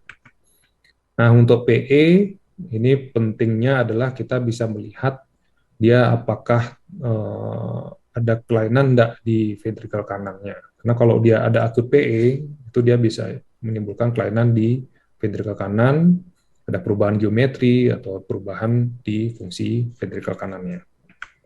Nah, di sini banyak sekali parameter-parameter yang bisa kita ukur untuk kita membantu mendiagnosis dari akut PE-nya itu. Nah, ini yang algoritma Dokter yang Angga, sebelumnya yang sisa sorry waktu ini tinggal bukan 5 menit. 2020 ini. Dokter Angga, sisa Ya. waktu tinggal 5 menit. Oke. Ini 2016 ya kalau nggak salah. Terus yang baru, ini ke 2016-nya dia ekokardiografi pada pasien yang PE dengan shock, ini masih agak di bawah, masih di CT angiografi yang di atas. Nah, tapi yang 2020 dia sudah naik ya. Jadi pasien PE dengan hemodynamic instability dengan shock, itu bedside TE dia dilakukan pertama, lihat ada RV dysfunction atau enggak. Kalau ada, baru dia lanjut ke CT. Oke, ini contohnya aja gambarnya itu kita lihat ada trombusnya di atrium kanan ya, yang bulat-bulat ini, agak ngeri juga dia. Oke, ini contohnya dia RV-nya dilatasi, acute aortic dissection ya. Acute aortic dissection juga penting di sini kalau pasiennya kita sudah terapi dengan standar ACS, tapi kok masih nyeri dada, bahkan dia sampai, waduh kesakitan sampai tembus ke punggung, jangan-jangan ini bukan ACS, baru kita tempel, ternyata dia aortic dissection. Nah, ini tentu penanganannya nanti akan berbeda ya. Jadi di situ kita penting dalam melihat apakah penyebabnya benar atau ada yang lain. Mungkin sedikit lagi untuk interpretasi echo report untuk teman-teman GP, pasien-pasien dengan riwayat penyakit jantung itu hampir selalu di echo ya, kalau sudah jelas ada riwayat penyakit jantungnya. Nanti kalian bacanya umumnya reportnya seperti ini, kalian lihat identitasnya, pastikan dia memang sesuai dengan pasiennya. Nah, ini angka-angka sama yang deskripsi di tengah ini kalian bisa skip, langsung ke conclusion. Kalian baca aja conclusionnya ini apa gitu. Nah, kalau dia normal, jadi biasanya seperti ini ya, fungsi sistolik, diastolik normal, katup-katup normal. Kalau kalian ketemu RWMA, regional wall motion abnormality, itu artinya dia ada kelainan di kontraksi ototnya secara segmental. Nah, kenapa kok kita nggak tulis saja karena CAD gitu, conclusion-nya nggak bisa, karena etiologinya itu bisa macam-macam, nggak cuma ischemic heart disease saja, tapi juga bisa myocarditis, seperti yang tadi udah dibahas Dr. Ellen, juga bisa bikin regional wall motion abnormality ya. Dan kemudian systolic function yang menurun, itu juga dibagi mild, moderate, severe, tergantung EF-nya berapa. Kemudian kalau dia ada RV systolic function-nya juga menurun, kombinasi dengan tanda kongestif, itu dia right heart failure. Kemudian kalau dia ada LVH konsentrik, di kesimpulannya dengan kombinasi tensinya tinggi 170/100, berarti dia hypertensive heart disease ya. Sedangkan untuk valvular heart disease, regurgitasi atau stenosis, trace atau trivial ini mungkin kalian adik-adik bisa lihat di kesimpulan ekonya, ini lebih ringan dibandingkan yang mild. Jadi mild itu ringan, trace ini sangat-sangat ringan. Jadi nggak signifikan secara hemodinamik. Berbeda kalau dia stenosis, yang mild itu masih bermakna karena bisa menimbulkan rasa nyeri dada. Oke, untuk summary, saya tutup dengan summary. Jadi kemajuan teknologi ini sudah sangat pesat ya. Jadi bisa membuat mesin echo yang dulunya besar banget, itu bisa jadi kecil, bisa digenggam, dan kita bisa lakukan fokus echo itu dalam hitungan menit. Di mana echo di setting emergency ini sangat penting untuk secara akurat kita bisa mendiagnosis sehingga memberikan terapi yang benar. Oke, sekian presentasi dari saya. Terima kasih, selamat siang. Saya kembalikan ke moderator. Baik, terima kasih Dr. Angga atas presentasinya. Menarik sekali ya bahwa sesuai dengan perkembangan zaman, gadget yang makin mini tapi juga tetap canggih, itu juga merambah ke dunia pergadgetan kardiologi ya. Jadi di mesin echo pun yang merupakan partner diagnostik kita sehari-hari, ini kita juga udah bisa pakai yang handheld device. Sebelum dimulai sesi diskusi, kembali saya mengundang kepada seluruh peserta yang memiliki pertanyaan dapat mengirimkan pertanyaannya melalui fitur chat dan akan kita bahas pada sesi diskusi saat ini. Untuk sesi diskusi ini, ketiga pembicara kita sudah hadir bersama kita dan kita akan mulai. Sudah banyak sekali pertanyaan. Untuk yang pertama dari Andre Hidayat, menanyakan pada pasien kecurigaan acute coronary syndrome untuk dilakukan cardiac CT scan, kendalanya paling sering takikardi. Tentunya ya dengan ACS, nyeri dada membuat takikardik. Dan walaupun sudah diberikan bisoprolol, pasiennya juga tetap takikardik atau slightly takikardik ya, jadi normal tinggi seperti 110 kali per menit. Sehingga ketika dilakukan CT scan hasilnya tidak maksimal. Apakah kira-kira ada tips and trick mungkin, langkah-langkah yang bisa kita lakukan untuk membantu penggambaran CT scan yang lebih baik pada pasien-pasien dengan takikardik? Mungkin kepada Dr. Sally, saya persilakan untuk menjawab pertanyaan ini. Ya, terima kasih. Suara saya bisa didengar ya? Bisa, Dok. Oke. Jadi pertama, biasanya yang kita berikan bukan bisoprolol karena onsetnya terlalu lama. Bisoprolol itu onsetnya bisa 1 jam baru mulai. Jadi terlalu lama. Yang kita berikan adalah metoprolol, sama-sama kardioselektif, tapi metoprolol onsetnya lebih cepat, 15-30 menit kita sudah bisa mulai. Kita berikan metoprolol biasanya dosisnya bisa 25, bisa 50 tergantung kondisi. Kemudian bila tidak bisa kita naikkan dosisnya, kita bisa berikan lagi funny channel blocker. Jadi funny channel blocker ini membuat diastoliknya juga memanjang sehingga rate-nya juga turun. Jadi itu bisa kita berikan. Ivabradin kalau tidak ada kontraindikasi. Dan kita lihat memang kadang-kadang takikardi, tapi kalau rate-nya masih sekitar 70, biasanya dengan 64 slice kita masih bisa kerjakan. Gitu. Sayangnya kekurangan kita saat ini adalah terutama di pusat saya bekerja kita tidak punya metoprolol IV. Kalau metoprolol IV lebih cepat lagi mungkin. Demikian. Jadi saran saya pertama kita tidak menggunakan bisoprolol, kita ganti dengan metoprolol yang offsetnya lebih cepat. Kedua, kita titrasi sampai dosis maksimal tidak bisa, mungkin kita bisa berikan ivabradin. Hanya hati-hati. Kadang-kadang dengan dosis kombinasi rate-nya langsung turun. Dan harus dipastikan juga apakah rate-nya naik ini pada pasien akut coronary syndrome ini tidak ada failure. Kadang-kadang pasien itu ada failure sehingga memang rate-nya nggak bisa turun. Demikian. Baik. Jawab ya. Baik, terima kasih Dr. Sally. Jadi tadi bukan bisoprolol ya sebenarnya pilihan utamanya. Kita harapkan kita berikan metoprolol, bisa kita up titrate sampai 50 mg. Kemudian jika masih takikardik dan dalam sinus rhythm kita bisa berikan ivabradin ya salah satunya. Baik, untuk pertanyaan berikutnya, terima kasih kepada Dr. Sally. Untuk pertanyaan berikutnya dari sesi diskusi. Maaf, filtrasinya tidak 50, filtrasinya bisa sampai 100, bahkan sampai 200. Baik, bisa titrate sampai maksimal dos ya berarti ya dok ya? Tergantung rate yang kita ingin capai nanti, respon dari pasien. Baik, kita lanjutkan ke pertanyaan berikutnya dari Bayu Puradipa. Pada pasien yang dicurigai memiliki coronary artery disease, apakah mungkin didapatkan kalsium skor yang tinggi tapi tidak ada lesi penyumbatan, jadi tidak ada obstruksi pada CT coronary angiografinya? Mungkin kembali saya berikan pertanyaan ini kepada Dr. Sally ya, karena terkait dengan CT scan. Silakan Dr. Sally. Ya, makasih. Jadi harus hati-hati kalau ternyata coronary normal. Jadi kadang-kadang kalau kalsium skor itu kita lihatnya 2 dimensi.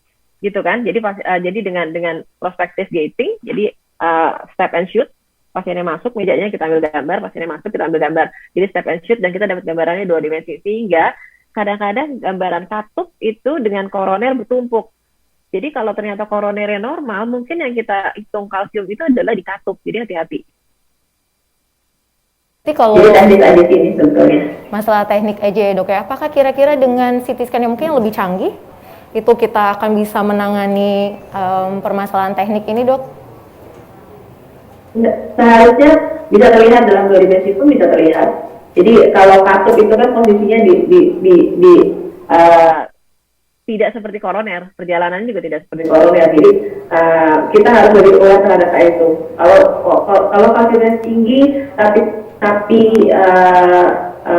koroner normal yang terjadi mungkin itu, atau ada bagian miokard yang memang karena 2 dimensi tadi, bagian miokard atau bagian otot ya yang menutupi di daerah itu. Baik, terima kasih Dr. Sally. Kita Boleh lanjut. saya tambahkan? Boleh, silakan Dr. Ellen, silakan. Nah, terkait pertanyaannya mungkin saya ingin menambahkan, bisa aja jadi kalau kalsium skornya tinggi, tapi mungkin kita nggak dapat lesisklerosis yang cukup ketat ya. Jadi mungkin lesinya hanya mild atau minimal saja ya. Jadi bisa jadi kalsium itu hanya melingkari arteri koroner. Jadi dia hanya mengulit.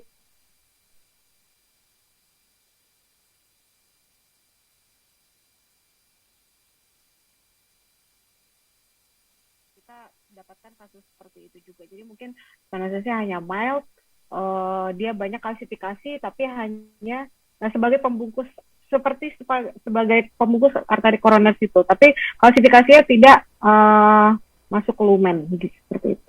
Baik. Jadi bisa aja terjadi. Baik, terima kasih. Jadi ini kasus yang settingnya mungkin terjadi entah karena teknik pengerjaannya overlapping dengan katup ataupun miokard, atau mungkin yang posisi dari kalsiumnya yang menyelimuti di pembuluh darahnya ya, jadi tidak memblocking ke dalam, tidak menyebabkan obstruksi. Baik, selanjutnya ada pertanyaan dari Dr. Made Saska Prabawanta Sukmana Putra. Untuk cardiac imaging kasus-kasus seperti apa? Nah, ini kita punya CT scan, MRI, echo. Nah, mana yang kita pilih untuk CT scan, mana yang pilih untuk MRI, mana pilih untuk echo? Mungkin saya ke Dr. Ellen dulu, kemudian nanti Dr. Sally dan Dr. Angga juga bisa memberikan komentarnya. Silakan Dr. Ellen. Ya, jadi pertanyaannya ini sebenarnya pertanyaan sangat luas ya, kasus apa. Cuman mungkin kita pada bidang kardiovaskular yang paling banyak frekuensinya itu adalah chronic coronary syndrome atau dulu disebutnya coronary artery sclerosis disease gitu ya. Jadi pada pasien-pasien yang berisiko tentu saja kita perlu exclude itu dulu ya, seperti guideline dari chronic coronary syndrome atau yang terbaru dari acute chest pain ya, kita perlu tahu dulu ini pasien masalahnya di mana nih ya, dia apakah dia misalnya bisa chest pain, bisa deep snow, pendekatannya kan beda-beda. Jadi kalau misalnya settingnya acute chest pain atau chest pain, chronic chest pain ya, chronic chest pain lah katakan ya, itu sesuai guideline kita pastikan dulu nyeri dadanya tipikal atau non kardiak ya, nyeri dadanya benar tipikal ataupun dia subset yang deep snow atau dia malah non kardiak. Nah, kemudian kita lihat probability-nya itu low risk, intermediate risk atau high risk untuk dia ada chronic coronary syndrome atau CAD atau PJK istilahnya. Nah, selain itu bisa tahap awal kita lihat, tentu ambil EKG, dari EKG kita lihat pasien ini ada perubahan EKG atau tidak, ada Q patologis atau tanda-tanda infark yang sudah lama atau tidak. Kemudian kita bisa lakukan screening awal juga itu kalau menurut guideline dengan ekokardiografi, kita lihat ada RWMA atau disfungsi penurunan LV fungsi atau tidak ya, baru kemudian sesuai probability yang kebanyakan adalah misalnya masuknya ke intermediate, sekarang itu first line-nya intermediate, itu adalah CT koroner dulu. CT koroner dulu untuk mengetahui benarkah ada stenosis yang signifikan atau tidak, atau kalaupun tidak ada stenosis yang signifikan tapi ada plak, jadi mungkin itu akan berperan untuk prevention ke depannya. Sedangkan untuk pemeriksaan MRI itu nanti untuk yang pasien-pasien probability-nya lebih ke intermediate high risk gitu ya. Jadi kita kira-kira ini hampir benar, hampir pasti benar dia ada PJK ya atau chronic coronary syndrome atau CAD istilahnya. Tapi kita juga mau tahu ini kira-kira luas iskemiknya bagaimana. Ini kira-kira pasien ini yang sudah kita label nih hampir pasti dia punya CAD atau sangat tinggi kemungkinan punya CAD. Kira-kira otot jantungnya masih viable, masih hidup atau tidak, seperti itu. Jadi ya ini sangat case by case, maksudnya beda kalau misalnya penyakit jantung bawaan ya mungkin lebih ke echo. Kalau dari echo tidak jelas mungkin bisa dari bisa dari CT, bisa dari MRI. Baik, terima kasih Dr. Ellen. Kalau Dr. Angga mungkin ada masukan kalau dari segi ekokardiografi?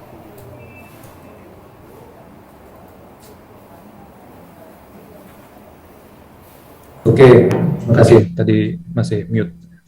Ya, mungkin saya nambahin sedikit. Kalau dari segi eco, kalau kita lihat dari appropriate use of criteria guideline ya dari ASE, nah itu semua keluhan atau sign yang mengarah ke penyakit jantung itu dia sudah terindikasi untuk dilakukan ekokardiografi. Ya. Jadi luas banget penggunaan eco ini.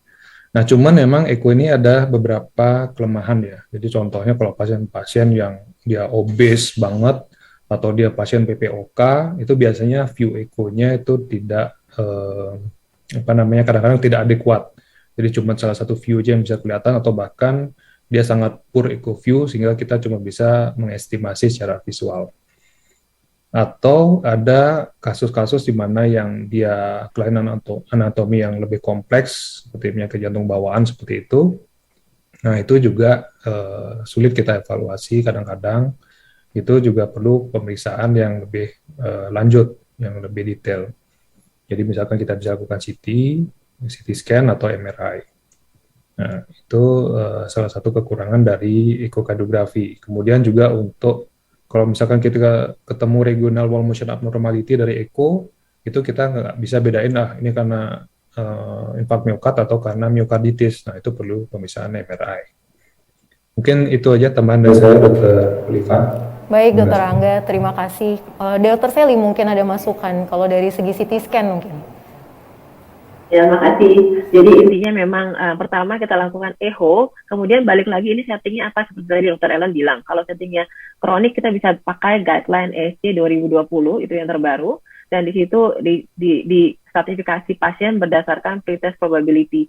Kalau pretest probability-nya rendah, moderate low, jadi moderate low, kita bisa gunakan CT. Jadi kalau kita lihat kayaknya pasien ini tidak ada faktor risiko, kemudian kita mau exclude coronary artery disease, kita lakukan CT. Kalau settingnya adalah akut, ada guideline yang baru yaitu guideline chest pain 2021 dari ACC, dan itu juga bagus. Dan yang kita lakukan adalah begitu ada pasien chest pain, kita melakukan echo. Setelah itu kita lakukan risk stratifikasi dalam 30 hari ke depan, entah pakai TIMI, entah pakai Gray score. Kalau dia nilainya moderate, minimal moderate, kita bisa lakukan CT untuk meng-exclude kalau agak moderate-nya low, atau kita lakukan stress imaging gitu. Jadi kalau kronik kita pakai guideline-nya ESC kalau mau dibaca ya. Kalau akut kita bisa gunakan guideline chest pain yang terbaru dari ACC AHA 2021. Baik, terima kasih Dr. Sally. Jadi mungkin kalau echo memang kita gunakan pada seluruh pasien ya, sebagai pemeriksaan basic dari diagnostic imaging kita.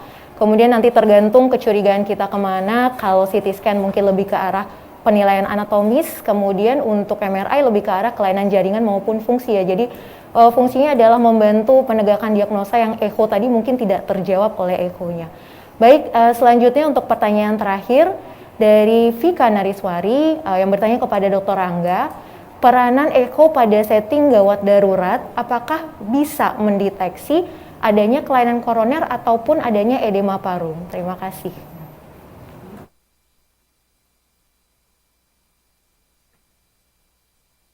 Oke, terima kasih pertanyaannya, Dr. Vika. Jadi untuk peranan echo pada setting emergency untuk mendeteksi kelainan koroner ya. Kalau kita untuk melihat pembuluh darah koronernya sendiri itu memang sulit sekali dari echo ya, bahkan hampir nggak bisa ya sebenarnya.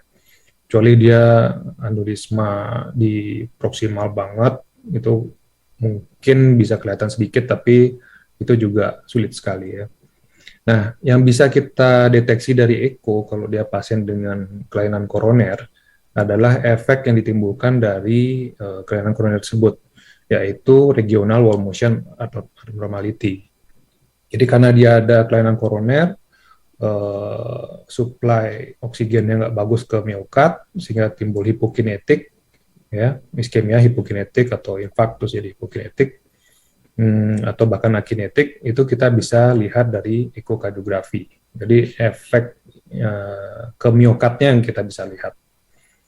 Nah, kemudian untuk edema paru itu kita bisa lakukan lung ultrasound ya. Jadi dengan lung ultrasound kita pakai probe-nya bisa pakai probe linear, bisa pakai probe yang kita pakai untuk echo juga bisa. Nah, dari lung ultrasound itu kita tinggal tempel aja di kuadran-kuadran untuk pemeriksaan lung ultrasound ya. Itu biasanya ada 6 kuadran. Nah, itu kita bisa membedakan apakah dia ini edema paru, apa pneumonia, atau yang lainnya. Ya. Jadi kalau dia memang edema paru, nanti kelihatan dia kayak semacam rocket sign itu ya, istilahnya B-lines. Nah, di sana kita bisa lihat B-lines-nya banyak, lebih dari 3. Nah, itu dan di kedua lapangan paru, jadi bilateral ya. Nah, itu kita bisa deteksi, oh ini pasien memang edema paru nih, bukan pneumonia gitu. Mungkin itu dari saya, Dr. Oliva, terima kasih. Baik, terima kasih Dr. Rangga. Tadi adalah pertanyaan terakhir pada sesi diskusi ini, sehingga demikianlah akhir dari Simposium Backup sesi kedua hari ini. Terima kasih kepada ketiga pembicara kita, Dr. Sally, Dr. Ellen, dan Dr. Rangga atas presentasi dan diskusinya pagi ini. Semoga ilmu yang kita dapatkan hari ini akan bermanfaat bagi praktek kita sehari-hari dan bagi pasien-pasien yang kita rawat. Untuk acara selanjutnya akan saya kembalikan ke MC. Selamat siang.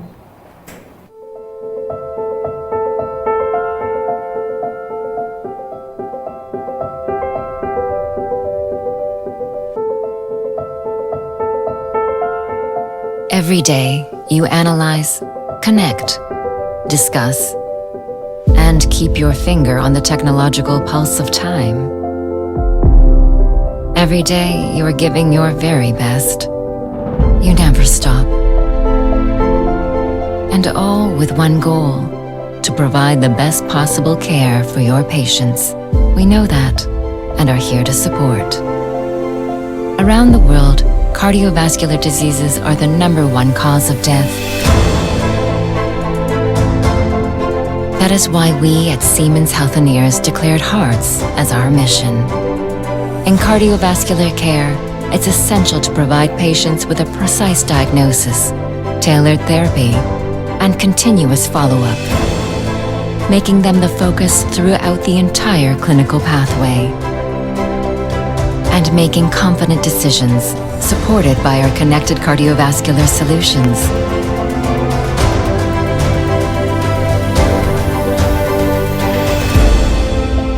As your partner for cardiovascular care, Siemens Healthineers is committed to supporting you in improving patient outcomes by transforming care delivery and expanding precision medicine through digitalizing healthcare.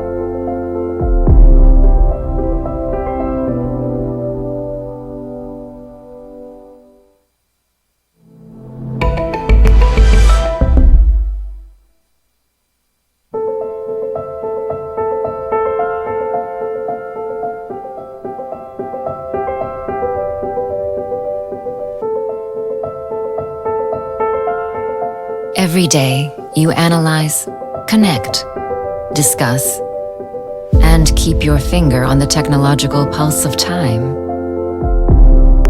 Every day, you are giving your very best. You never stop.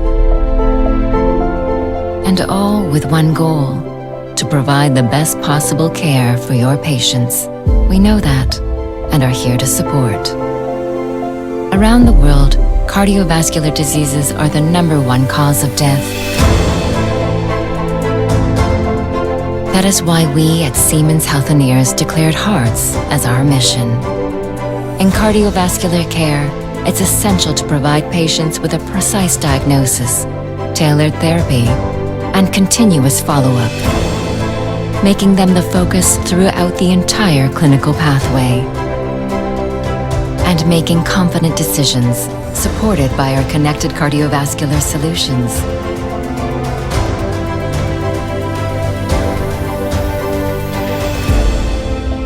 As your partner for cardiovascular care, Siemens Healthineers is committed to supporting you in improving patient outcomes by transforming care delivery and expanding precision medicine through digitalizing healthcare.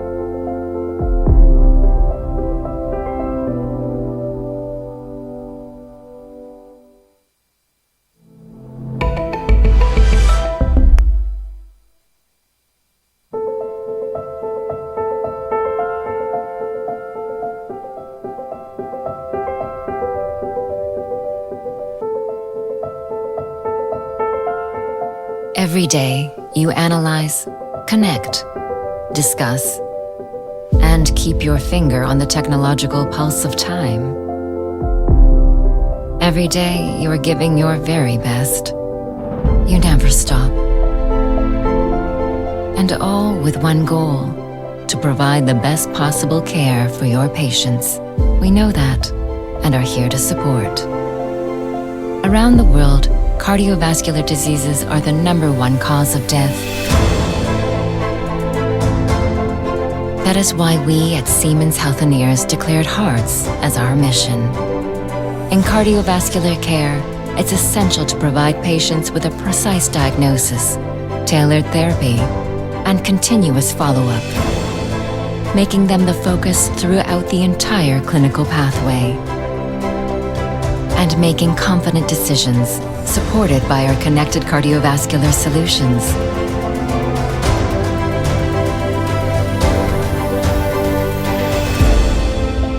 As your partner for cardiovascular care, Siemens Healthineers is committed to supporting you in improving patient outcomes by transforming care delivery and expanding precision medicine through digitalizing healthcare.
Terima kasih kepada moderator Dr. Oliva Saraswati Swastika, SPJP Konsultan. Demikian acara simposium 2 hari ini. Kami ingatkan kembali untuk peserta agar tidak lupa mengisi feedback yang terdapat pada kolom chat Zoom meeting saat akhir simposium pada tanggal 12 Desember sebagai syarat untuk mendapatkan sertifikat. Diharapkan peserta simposium tetap setia mengikuti rangkaian acara simposium Bali Kardiologi Update ke-10 karena di akhir acara simposium tanggal 12 Desember nanti akan diadakan pengundian door prize dengan hadiah menarik yang sayang untuk dilewatkan. Terima kasih kepada moderator dan pembicara yang telah memberikan materi pada hari ini. Terima kasih atas partisipasi dan antusiasme yang diberikan peserta terhadap seluruh materi simposium hari ini. Kami segenap panitia mohon maaf apabila terdapat hal-hal yang tidak berkenan selama berlangsungnya acara. Semoga materi tadi dapat bermanfaat bagi kita semua. Sampai jumpa besok di acara simposium selanjutnya. Kami tutup dengan Om Santi Santi Santi Om. Wassalamualaikum warahmatullahi wabarakatuh. Salam sejahtera untuk kita semua.